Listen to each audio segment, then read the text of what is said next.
isang magandang takla. Tayo po ngayon ay muling nagbabalik sa Himpapawid dito sa blind item ng CL3 Tribune News live stream. Hey! Sa mga nakakaang araw o linggo, hindi po tayo nakapag sa Himpapawid dahil nga sunod-sunod yung okasyon at yung pananalanta ng bagyong Pipito, no? Kaya marami din po tayong ginawa. Siyempre, marami din po tayong mga pananaliksik para naman mailabas sa ating lokal na pahayagan na CL3 Tribune News Publishing.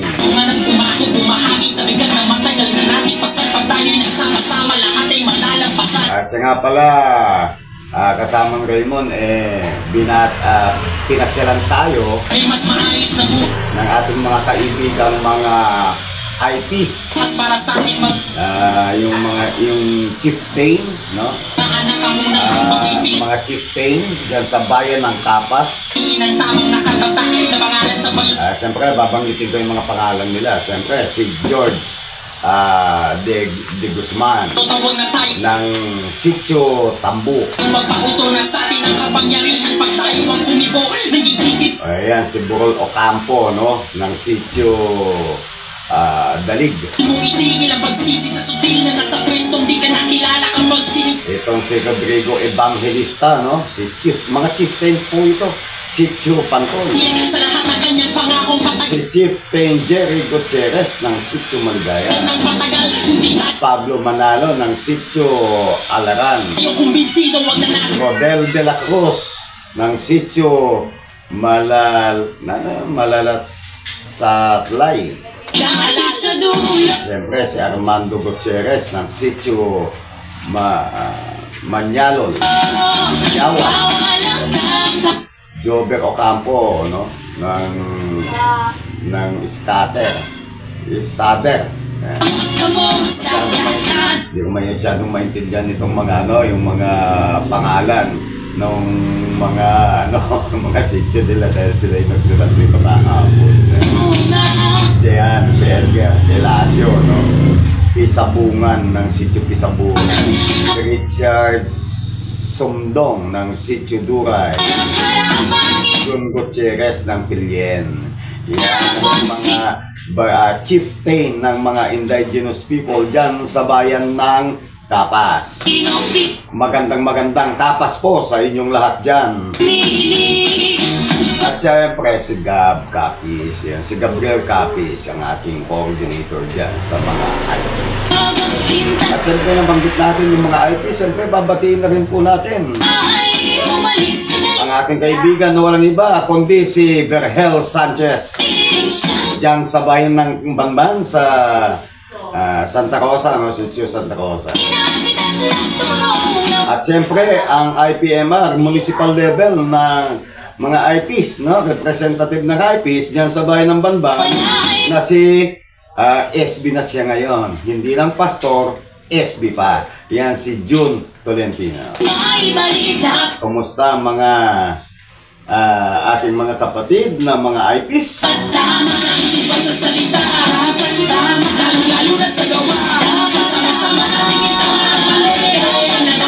Ayan po, no?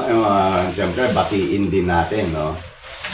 Yung ating mga awardee, no? Ng Gawad Parangal, no? Yung mga Gawad Parangal dyan sa, siyempre, unahin natin, Tarlac City, no? Si City Mayor Christy Angeles ay nakatanggap ng award. Yan, sina Max Rojas dyan sa bayan ng Paniki. Tumanggap din po yan ng Parangal kamakailan. And then also, sino pa? Siyempre, no, ang idol dyan sa, ang iniidolo, no, ng mga bagong henerasyon dyan sa bayan ng Girona. Walang iba kundi si Vice Mayor Nonoy Go. Congratulations po, no, sa inyong tinanggap na parangal. National Award po ito, ha? Ayan, kaya dapat tama ang ating piliin, no? Yung tunay na may puso, tunay na may hangaring tumulong, hindi tumutulong tuwing panahon lamang ng nalalapit na eleksyon. Kinakailangan natin yung mga leader na dapat ang puso at isipan ay nakatuon sa taong bayan. Huwag nating piliin yung puro salita, yung mahilig mangako. Ayun, tulad dyan, sa bayan ng Concepcion, maraming nangangako na di naman nila tinutupad. Ewan ko, Raymond, kung naibigay na, no? Yung isang kaban na bigas, bawat pamilya. Oo. Alam ko, pamimigay na yan. Bakit pa hino-hold? Pangako yan, noong pang 2022. Ngayon, 2024. Next year, 2025 na. Wala pa rin ang ipinangakong isang kaban na bigas. Pati yung pambili ng pagkain, nawala. Yung mga ganyan, nako, mag-ingat po kayo sa mga taong mga sinungaling. Baka hindi po totoo ang kanilang binibitawang salita. Hindi katulad ni Kidlat na sinasabi ewan ko kung sino yung mamang yun na hindi daw totoo ang sinasabi ni Kidlat. Pero batay sa video, ang ipinangako niya, sabi niya sa video, inuulit ko, ulitan keng kakong pangako, mapatsa ikami kaluklok mi. Ayun sabi na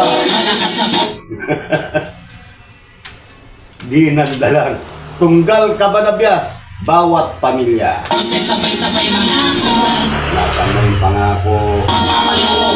Ano, nasaan na?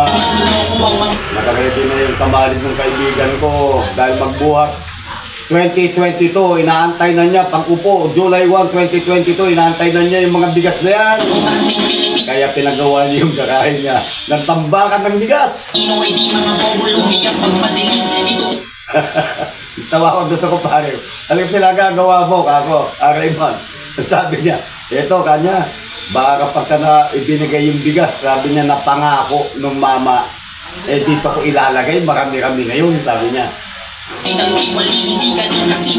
Naman yung mga tao, mga mahilig mga ako at di nila ginagawa. Naku, huwag na kayo magpapaniwala sa mga tao yan.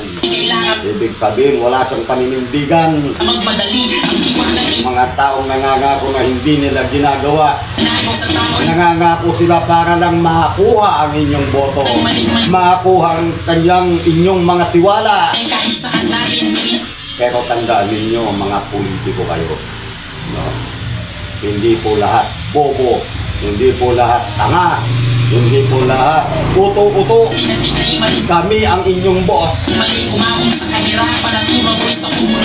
Kaya hindi nyo kami dapat lapas tanganin. Hindi nyo kami dapat inaalipusta o hinahamak kapalit ng 1,000 piso. Huwag nyo nang bilhin ang aming karapatan na pumili ng tama. Dahil tuwing 3 taon lamang namin isinasagawa ang aming karapatan na mamili ng tamang lider. Tigilan na ang tradisyonal na politika sa ating bayan. Baguhin na natin. Itapon na ninyo at huwag na ninyong suportahan yung mga tradisyonal na mga politiko. Pasakit sa bayan ng mga yan.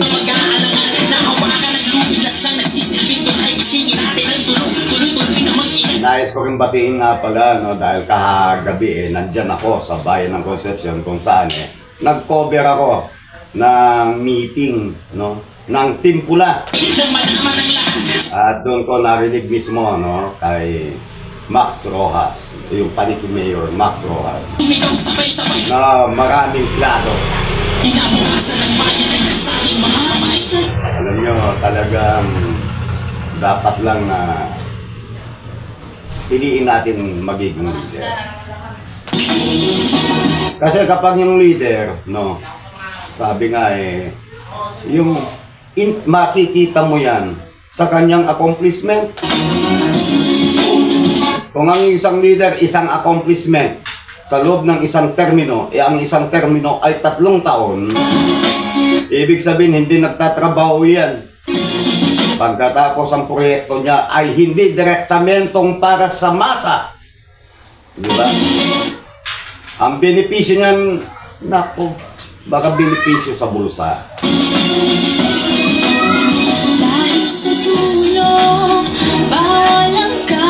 Ano ba ang mga mahalagang at mahalagang mga proyekto, no, at programa na dapat ilunsad at inaasahan ng mamamayan? Kamot-kamot sa katanungan. Ang inaasahan ko ng ating mga mahihirap na mamamayan, siyempre, no, ang makapagpaaral sila ng kanilang anak. Upang sa ganon, kapag nakapagtapos ang kanilang mga anak, sila ay mag-aahon sa kanilang kahirapan. Magsisilbi itong ano yan ng pamilya. Magsisilbi na pride ng pamilya. Kaya ang bawat pamilya sa buong Pilipinas naghahangad ng anak nila ay makapagtapos sa kolehiyo. Dahil ang kaalaman at edukasyon ang sandata sa kahirapan. Tama ba din natin ginagawa? Paulit-ulit na lang na ito ang bagong simula. Yan, puro na lang simula ba? Ayan, kagabi din sa Bayan ng Concepcion dahil sa meeting, atin narinig, no, na kapag naging governor itong si Max Rojas, lalaanan niya ng malaking pondo itong TSU Concepcion Campus. Simula, bakit walang natatapos? Yung mga importanteng mga ano bang importanteng mga programa proyekto na inaasahan ng ating mahirap ng mga mamamayan? Unang-una, edukasyon. Pangalawa, kalusugan. Pangatlo, kabuhayan. Ganun lang 3. Yung agriculture, susunod na yan. Yung mga infrastructure, kung halos kompleto na sa panahon natin noon, magbuhat noon, ginagawa ng mga kalsada at mga daan, no? Maliban lang kung ang kontraktor ay bubok, no? Talagang walang hiya. Taon-taon yan, gagawin mo yung daan.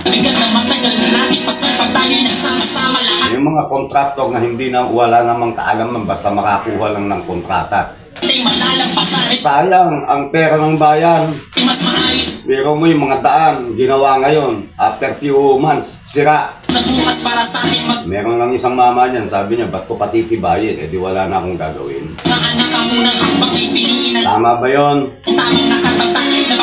Yung mga busit ng mga politiko na kontraktor pa. Pagka ikaw ay politiko, pagka nag-project ka, bigay mo sa iba. Yung project ko, contract ko. Kagabi din, daanan namin yung daan, no? Papuntang Santa Cruz. Nako, pang sumento lang yung isang matulin na motor. Kaya pala, accident prone area yun. Dahil yung daan sinira ng quarry. Yung mga truck na may dalang buhangin. Nasaan ngayon yung kita ng quarry? Yun, doon na-concentrate si Paniki Mayor Max Rojas, no? Binanggit niya. Yung kita pala ng quarry, dapat ibigay sa tao ang sabi niya. Napakaraming pera ang nanggagaling sa quarry. Dahil daw ang isang booklet ay 13,500 lang. Pero sabi niya, ibinebenta ito ng tao ng boss nila. Sabi niya, na umaabot sa 60 to 70,000. Grabe, no? Grabing korupsyon! Ang tindi.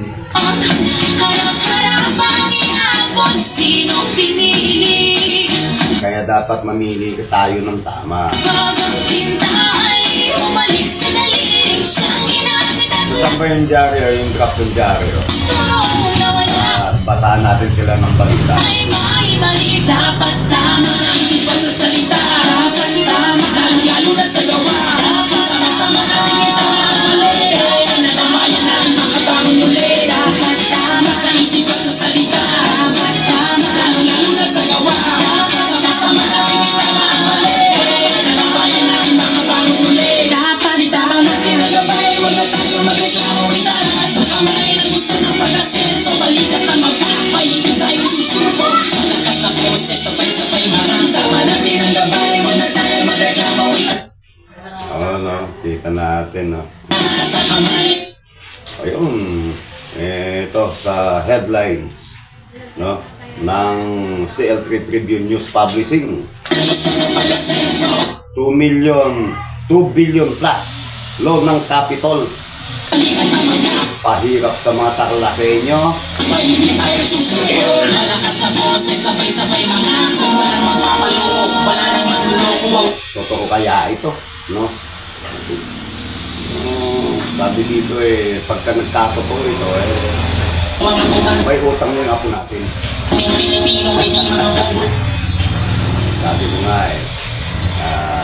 merong malalaki, no? Yung Lumiyak magpadilim, itong itang yung Capital Investment Center. Hindi mo man sabihin 435. Ikan yung kasimple to, di kailangan magmadali. Plus yung interest. 10 years to pay. Isipin mo yung interest yun, may 500 o kalahating bilyon. Nako.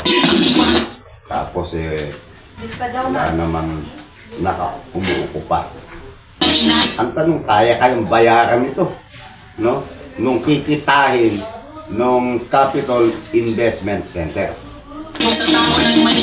Palagay ko dahil mamahalin yung yung restaurant pang mayaman, pang executives, palagay mataki yung maintenance, di ba Raymond? Mataas yung maintenance niyan, maintenance cost, plus yung interest pa. Hindi napakalaki. Pagkatapos baka sabi nga nung isang accountant, 5 to 10 years malabo pang mabawi yung pinagpagawa o yung niloan ng Kapitolyo para dyan sa Banapol.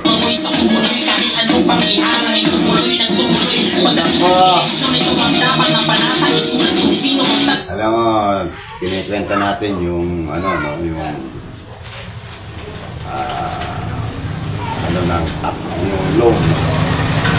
loan umabot ng 2 billion plus para sa mga proyekto ng Capitol. Ibig sabihin lahat pala ng pondo nasisimot dahil wala kang natitirang savings para may pagpagawa sa mga proyekto, sa mga infrastruktura, sa mga programa. Pero kumpara natin sa Tarlac City, sa ilalim ng pamumuno, parang babae na mumuno dyan. Sa Kapitolyo, Susan Yap. Dito naman sa City, Christy Angeles. Si Christy Angeles, sa kasalukuyan, ay meron siyang mga flagship program o yung tinatawag na legacy projects. Ito ay katulad ng dialysis center. Yung dialysis center, nung ginagawa, batikos ng batikos. Pero yung sa Kapitolyo, no, nung ginagawa yung Banapol, yung CIC, yung Capital Investment Center, yung Banapol Restaurant, o yung building na yan, no, ay wala man lang batikos ni isa. Hindi po binatikos, no? Pero yan po ay loan. Yung pong yung mga dialysis center, yung gymnatorium, yung ano pa yung isa? Tarlac din. Yung Tarlac City General Hospital. Naku, umaani ng mga ano yan, umaani ng batikos. Araw-araw yan sa Facebook, sa radyo, sa dyaryo. Walang kakamot-kamot sa katanungan. Pero nung ginagawa ko yung Banapol, ano, no? Yung building na yun, yung restaurant na yun, no? Yung CIC building na loan na mahigit na, ano yun?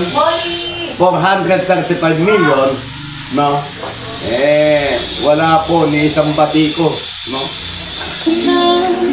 Harap-harap ang iaabot sinong Pero ang mga ito, meron pang nawawala. Lahat po ng proyekto ng Tarlac City ay visible sa tao. Katulad po niyan, meron pang plano ang city government, no? Na sa pamamagitan kung magtutuloy ang mga Angeles sa kanilang panunungkulan dyan sa Tarlac City, ay tatayo po ang pamantasan ng lungsod ng Tarlac. tintay, humalik sa daliling Hindi rin ito loan. inamitan ng tulong. Nakaamba na yung mga magdodonate ng mga senador at kongresista. Wala ay may Yan po ay sa pamamagitan ni Yorme Vic Angeles. At siyempre ng kanyang asawa na si Mayor Christy Angeles. dapat tama. Kung maging congressman pa si Mayor Christy, di lusot na lusot at akmang-akma yung mga proyektong kanilang gustong isagawa. Sa salita, Yan yung mga proyektong para sa tao, direktamentang makikinabang, mga mamamayan. dapat tama.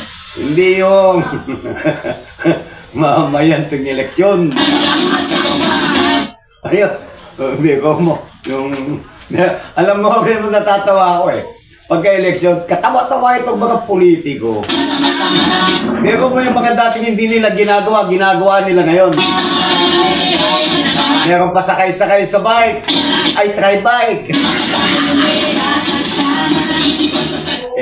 Bilib pa ako kung yung try bike, ginawa niyong motor Di ba? Yun ang direktamentang pagtulong. Anong ginawa niya sa kabuhayan ng tao? Ibig mo sabihin, sa loob ng mahigit na 8 taon, ngayon ka lang ka-aksyon para sa kapakanan ng tao. Hindi tama yun.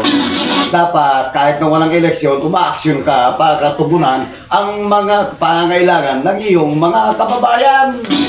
Dapat tama. Yun kaya nga dapat tama. Di ba? Hindi yung dakdak ka ng dakdak, wala nang magkwenta yung sinasabi mo, nabobola ka lang.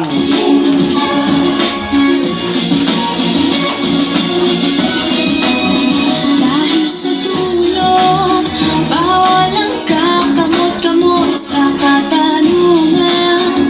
Harap-harapan. Okay, talakayin natin ang mga leader na naghahangad sa posisyon sa pagka-city mayor o yung papalit sa trono ni Mayor Christy. Ang sabi sa isang komento, Sinong pinig? isa daw negosyante o kontrakto ang itatapat sa isang veteranong politika. Magang tinta ay humalik sa daliling siyang ginamit at nagtulong na wala ay maibalik. Dapat tama. Pero sa akin naman, napakatagal ng politika. Kabatid natin Napakaraming suliranin. ginagawa pa ulit-ulit na lang. Kapag may ginawa, loan, Ito ang bagong simula. nilubog ang Tarlac. Di ba? Yan ba'y pipiliin natin? Okay. Simula ng Tignan natin, balansin natin Balansin natin. simula bakit Ang Angeles, bilyon-bilyon yung project na ipinagawa. wala Ang makikinabang dito, direktamenta sa taong bayan o tinatawag na masa. natatapos sa trasapati. Ito namang isa, yung pamilya na lang, Ito naman, gumawa ng mga proyekto. Bakit? Pinakikinabangan pa, direktamenta bang makikinabang ang taong bayan dun sa Banapol Restaurant? Nasaan yung water treatment system? Milyon din yan. Ilang daang milyon, di ba? Ilang daang milyon yun. Hindi nasaan ba? Ako hindi ko alam.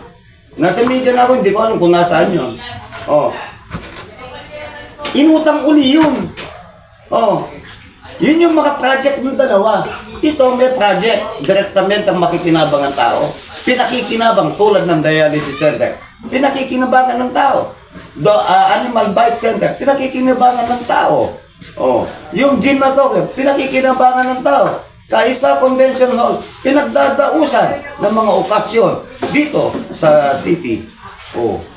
Di ba? Itatayo pa yung Tarlac General Hospital. Hindi loan. Di ba? O hindi nilong. Kung hindi ito ay mga hininging ayuda o tulong ng mag-asawang Angeles doon sa Senado o Kongreso hanggang Malacanang. Di ba? O, ngayon, kayo na magkumpara. Bakit? Kinakailangan ba na ikaw ay matanda na sa politika at nanunungkulan kung lahat naman ng ginagawa mong mga proyekto ay at the end of the day, magiging pahirap sa tao. Dahil ito ay papasanin.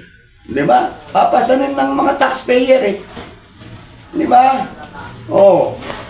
Paano ngayon? Paano ngayon mangyayari dyan? Oh. Sabi nga nung Madik kayat tiyap max kayat ko tibax. Di ba? Yung sabi sa akin dyan, sa bandang lakas. Dahil nung minsan marami yung kakwentuhan dahil nga iniimbita tayo sa isang binyagan. Yun ang nakita nila. Tapos, ngayon lang lumabas na may mga ganyang kalaking utang ng Kapitolyo. Sa matagal na panahon, mahigit na 30 taon, walang lumalabas ng negatibong issue o utang. Lalo kasi walang report na nakikita ang taong bayan. Walang transparency. Katulad niyan, ang laki-laki, umaabot sa 2 bilyon na mahigit, ang loan ng city. Tapos, ay ng Kapitolyo. Bakit wala? Hindi man lang nalaman, kundi pa dumating yung election, hindi pa malalaman, yung utang. Ayan ang pasarin ng Kapitolyo. Kawawa naman pala kung uupo si Max Rojas, na magiging governor. Kasi papasarin niya ito eh. O mag-i-effect na yung babayaran nila sa bangko. O magkano yung babayaran yan? Taon-taon. Kung yung mga interest pa lang pinamahagi na yun sa taong bayan.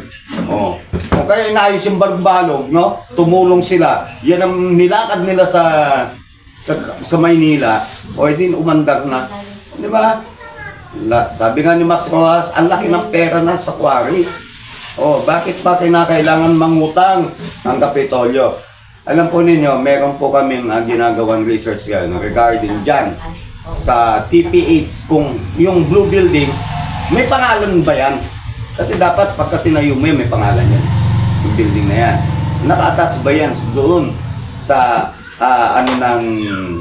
mismong registered sa DOH na TPH Hospital. So isa po yan. Pangalawa, malalaman po natin yung possible na income ng quarry sa lalawigan ng Tarlac. Yan po, makikita po natin lahat-lahat yan. So, magantay-antay lang po kayo at tatalakayin natin kapag natapos na po yung aming pananaliksik. Kasama po natin dyan si Nelson Bolos, na nananaliksik. Yan. At siyempre, yung 2 abogado natin, hindi ko nababanggitin ang pangalan para naman para sa kanilang kapakanan. Dahil siyempre, lagi ko ng swelas ng sapatos. Ilang beses na ako, ilang beses na pa ako. Pag di natin subukan at tulungan at tumati. Lagi ko ng swelas ng sapatos. Ilang beses na ako, ilang beses na pa ako. yun ang sinasabi ko, kumpara natin. Yung isang negosyante, isang kontraktor, advantage po yan. Advantage po, kasi po, alam niya kung gaano katibay ang gagawin niyang mga proyekto.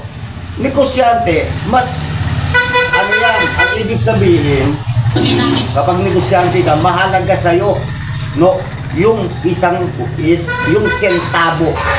Isang sentabo ay mahalaga dahil negosyante ka eh. Subukan ng tulungan ng Kaya umaasa ka na kapag negosyante, katulad ni yung umupo dating Vice Governor, no?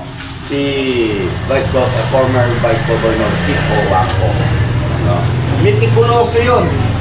Nako, ultimo 5 talagang dapat may value, no? Paglalagyan niya kahit na isang pera lang yan. Yan po yung advantage ng isang negosyante. Oh, yung isang negosyante kasi iniisip niya napakahalaga ng bawat sentimo, lalong-lalo na kapag ito po ay nanungkulan ng walang personal na interes sa bayan.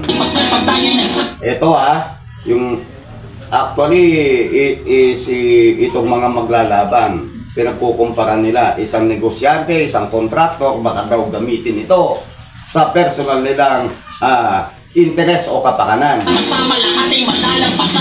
Yan lang po ninyo nung makakapanayam ko naman itong si Vic Angeles noong mga ilang buwan na yung nakakaraan. Ito ay dumadaan sa tamang proseso. Ang kanyang Northern Builders at itong Northern Builders na kanyang pag-aari, na kanyang ipinunla sa matagal na panahon. Diyan po sila nakilala ng mga senador at mga kongresista, lalong-lalo na lahat po ng mga halos lahat, no, ng mga matatas na opisyal ng DPWH sa buong bansa. Yan po ay dahil sa galing ng pakikisama ni Vic Angeles. Ganyan po sana. Kaya nga po, sa pamamagitan po nilang mag-asawa ni Mayor Caguisat at ni Vic Angeles, nakakuha sila ng mga tulong. Naitayo po yung mga bilyon mga proyekto sa loob lamang ng mahigit na dalawang taon o 3 taon. Isipin po ninyo, hindi po yan nilon na sa bangko na magiging pahirap sa mga taklakin. Yan po, dapat dyan yung tignan yung anggulo. Kung matagal na siyang politiko, kung lahat naman ng proyekto niya puro loan. Baka pinagkakitaan pa kasi pagka naglo-loan, no, alam na po ng lahat dyan yung SOP. SOP yun nga lang, hindi natin makikita at yan. Pero alam ng taong bayan na meron yan. Ngayon, ang tanong, yung bang nilon na pondo para sa isang proyekto, ito ba ay nakakatulong? Ito pa ay nagbibigay ng benepisyo? O iilang tao lang ang makikinabang dito? O baka naman pati yung nag-loan ay siya ang magbe-benepisyo? Yan po, maging mapagmatsyag po tayo, maging mapanuri po tayo. Hindi po nakukuha sa papogihan yan. Hindi rin nakukuha yan dahil matagal mo nang kakilala. Nakikita po yan sa performance in politics. Parang sa bayan ng Concepcion din, no? Makikita nyo yung dalawa na magkatunggali sa pagka-mayor ngayon. Parehas silang naging mayor. Parehas silang nanungkulan ng mahabang panahon. Pero ang tanong, sino sa kanilang dalawa ang maraming naitulong, na maraming nagawang proyekto na direktamenta na mabibenepisyohan ang kanilang mga mamamayan? Dapat tama ang ating piliin. Dapat tama, no, yung ating susuportahan.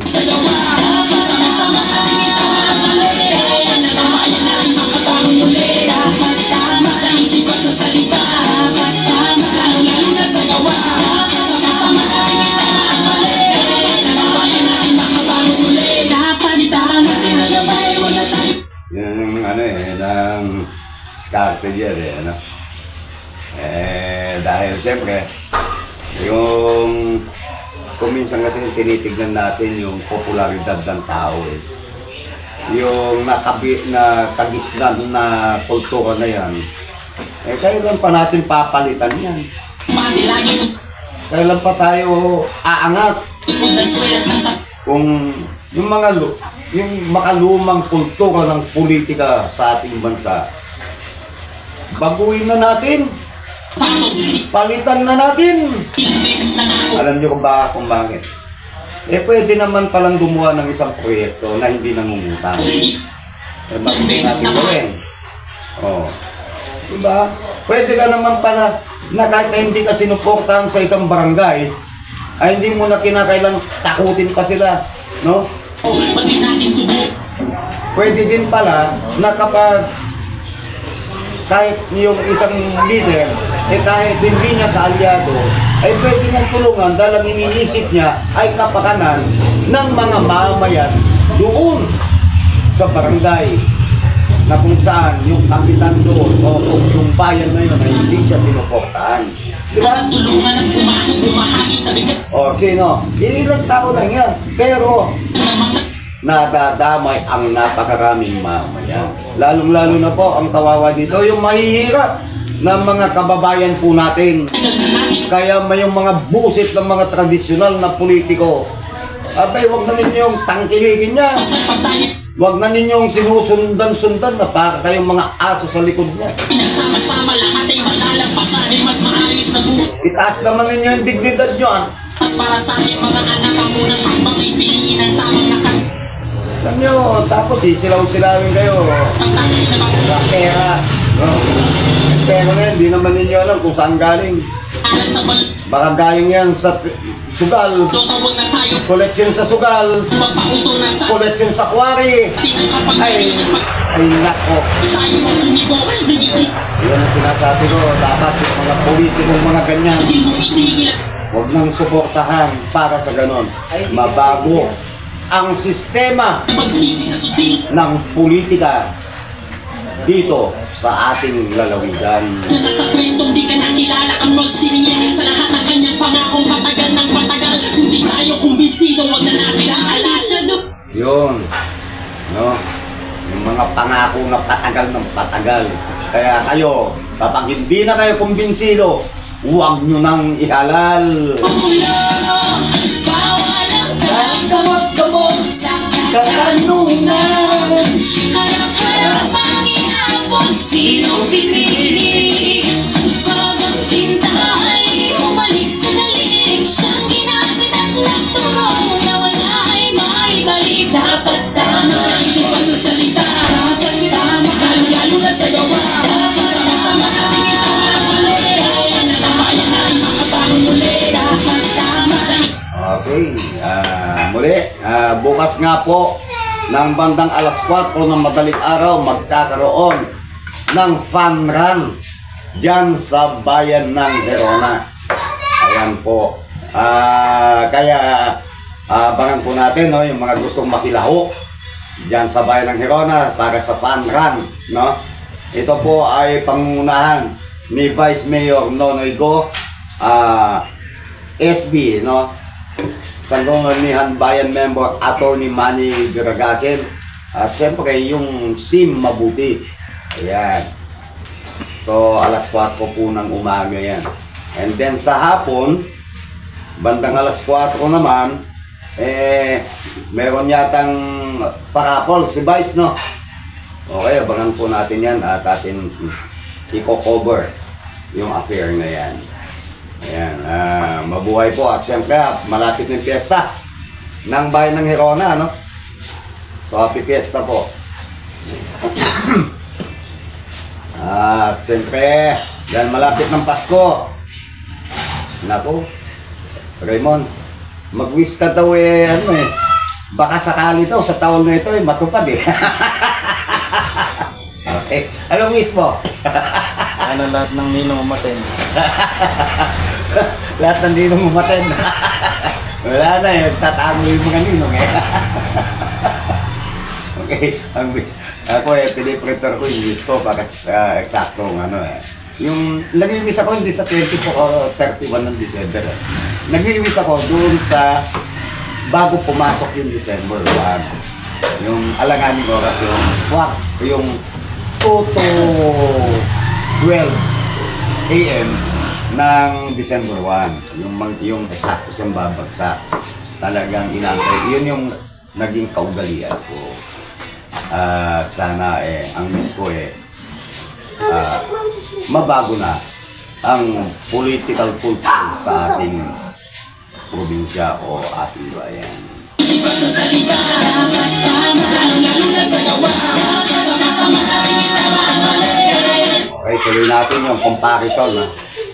Ito kasi sa kabila, sabi negosyante at saka contractor. Okay. Ano ba ninyo? Ito, matagal ng politiko. Dekada, 30 years na yatang hawak nila ng pamilya. Una yung tatay, tapos pangalawa yung anak uli, tapos ngayon yung apo na, pati yung apo, kasama na.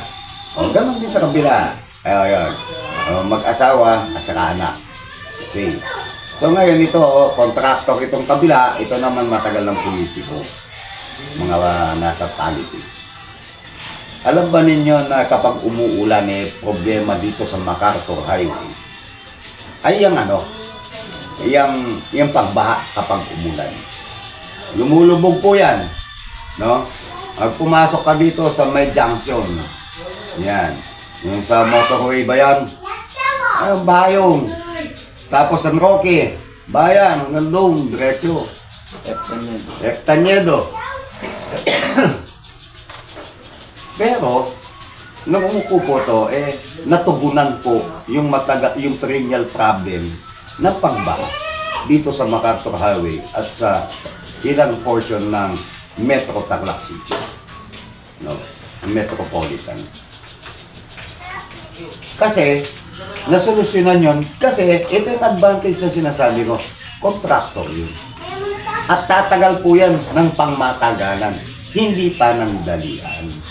Hindi ba?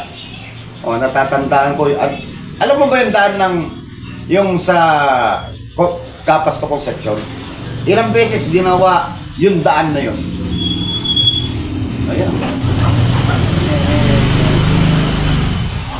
Yung pong ginawa yun, wala pang 6 na buwan na binuksan. Buwan pa, hindi pa taon, sira na. Ginawa uli, nagkarak uli, ginawa uli.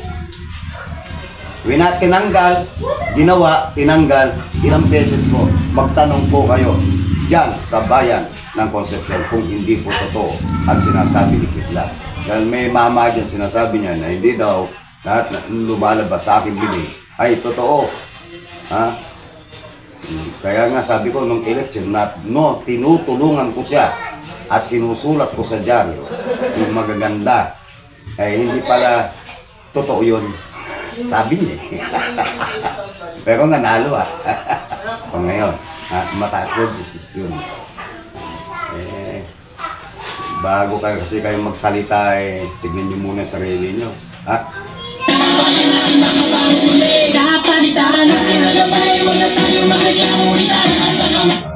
Nga pala, sabi din nung mama, kilala daw niya.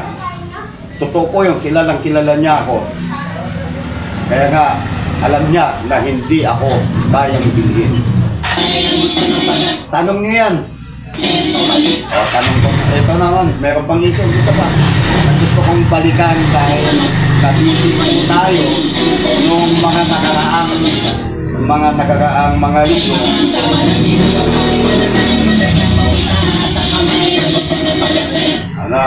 Mga nakaraang linggo hindi tayo nakapag-air kaya hindi natin tuloy yung ating mga issue.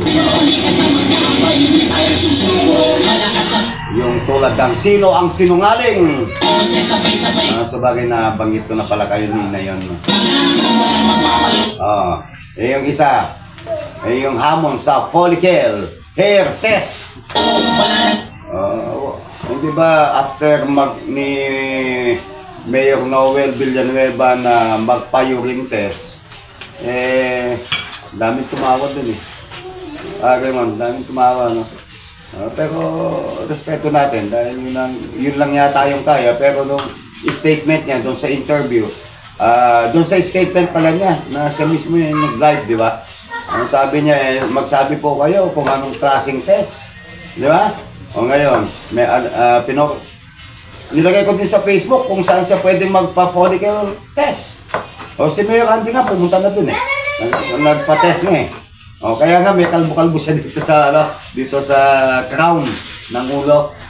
Kasi ewan ko kung limang yun, didikit yun eh. Kakalbo ka din eh. Talagang didikit yung aparatos eh. O yun, alam na post ko na yung bakit hindi ka pa magpa-follicle? Di ba? Ang Tribune News Publishing, sasamahan ka sa Maynila para magpa-follicle test. Libre po. Wala po kayong babayaran. Kahit na yung merienda niya, sasagutin ko.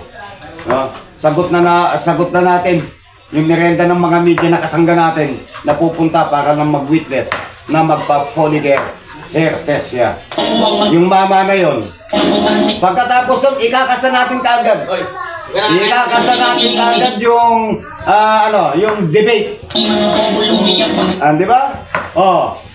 Yan ang ni Der naman ni Kidlat. Hindi ba nagtayo rin ka nung kumuha ka ng ng medical? Anong sabi ng doktor? 72 hours lang. Alam niya.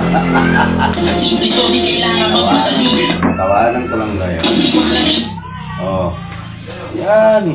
Kala ko ba totoo yung sinasabi mo? Bakit hindi ka magpa-follicle hair test? Pagkatapos ako mismo magkakasa nung debate. Mag-i-invite tayo ng iba't ibang sektor diyan sa bayan ng Concepcion. Di ba? Pangit naman kung sa yung opisina mo magkakandak, hindi tama yun.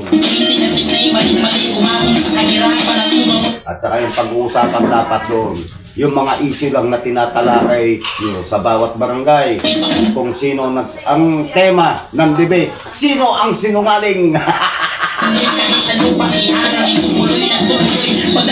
Ayun! Ayun nga lang, yung sinasabing, dito sa Tarlac, wala, magsabi kayo kung saan pupunta ako, make my day. Di ba? Yun ang sabi mo. Inuulit ko lang, baka sabihin mo na naman, hindi totoo na naman sinasabi ni Kidlat. Baka magpalabas na naman ako ng video na ikaw mismo nagsalita. Nako, malapit na naman yung enrollment, no? Raymond, by January, no? Finals na nila eh. Magpa-finals na yung mga nag-aaral. Kung nandyan sila sa PSU Concepcion Campus, siyempre, wala nang problema sana yung mga magulang tungkol sa mga tuition fees. Lalong-lalo na yung mga boarding house, yung iba, nagbo-boarding house. Dahil nga, nangihinayang sila sa pamasahe, lalong-lalo na kung broken schedule sila at umuwi ng gabi. Diyan naman may programa itong batang-batang kandidata ng Team Pula na walang iba kundi si Miss Beautiful, no? Pang Miss Philippines World pang Miss World na si Angel. Siyempre si Angel Gutierrez, may programa po siya dyan. Ayan. Yung mga estudyante na ginagabi, yan. Mga estudyante na kung minsan walang pamasahe. Yan. Yan po ay hindi pangako, kundi visible po, viable. Pwedeng gawin. No? Posibleng gawin. Hindi yung imposible. Tapos pagka yung si Atty. Nick Santos, no?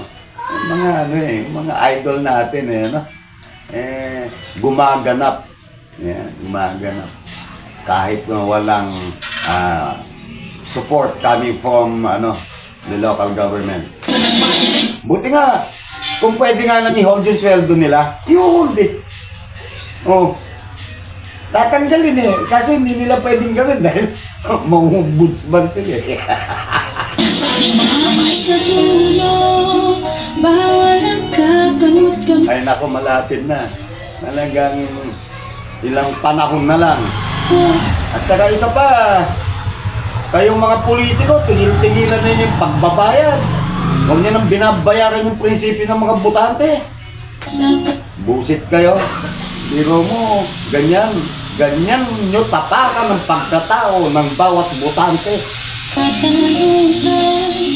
Binabastos nyo ang karapatan namin mga butante. Bakit?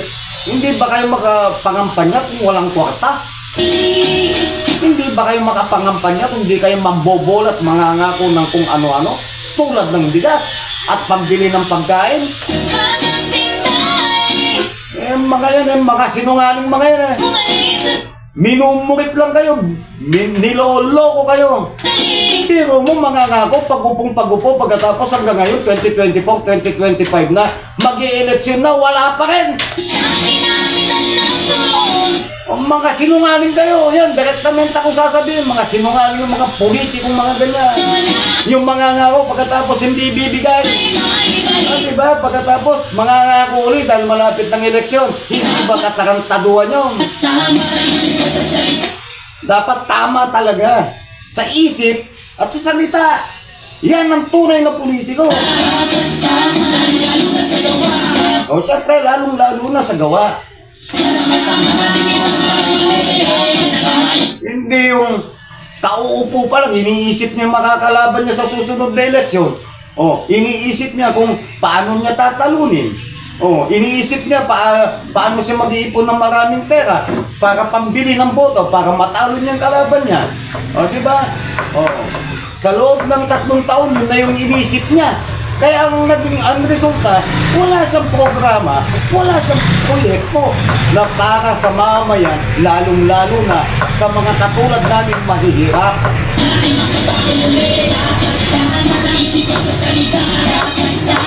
Ayan, dapat tama ang ating piliin.